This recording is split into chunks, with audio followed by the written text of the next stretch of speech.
Hey, today in honor of our cameraman Stan's birthday, we're making Baked Alaska. Just a beautiful iceberg kind of treat for the middle of winter. That's what it reminds me of anyway, is a big old iceberg. I've got some shortcuts for you. In my first book, Tom Douglas Seattle Kitchen, I have a recipe that goes from top to bottom. But today we're using a couple of shortcuts. I've picked out 3 different kinds of cookies to use as our base. All right, I have a little chocolate wafer. This lovely waffle cookie is probably the perfect size for an individual baked Alaska. And then something for a little spicy treat, I've got a ginger wafer. So I'm just gonna put one of each on this tray here. And we are going to load it up with some ice cream. We have a local treat here. This is Lopez Island Cherry Amaretto, so cherry almond ice cream. I'm just gonna go in there and I'm gonna pop it right onto my chocolate cookie like that. Do it again. Now from here, we gotta get these back in the freezer. We don't want the ice cream to melt before we get our meringue on top of it. So I'm gonna pop these into the freezer and we're gonna go from there. All right, let's build our meringue. This is kind of the fun part. I've got my sugar syrup. So this is about 1.5 cups of sugar to 1/3 cup of water.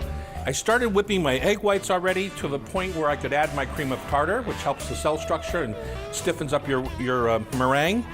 So I'm gonna turn this on high. Get my sugar, it's right where I want it to be right now.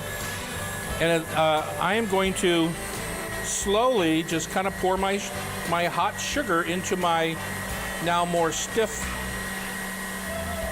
egg whites. All right, we're right to our stiff peak stage. That's exactly where we want to be. All right, now I have a couple of tricks for you. Now that we have our ice cream out, we want to keep, work fast now because we want this to stay frozen until we're ready to serve it.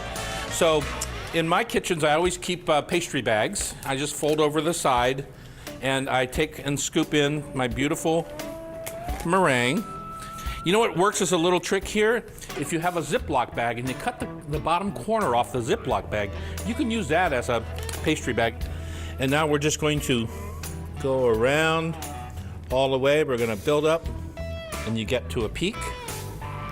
Or you could just take a spoon if you don't want to mess with the pastry bag scenario. You can just take a spoon, and this is all about freestyle. All right, time for the fun part. We're gonna take our torch, and you see the difference in how dynamic this thing looks just with a little bit of action with the torch.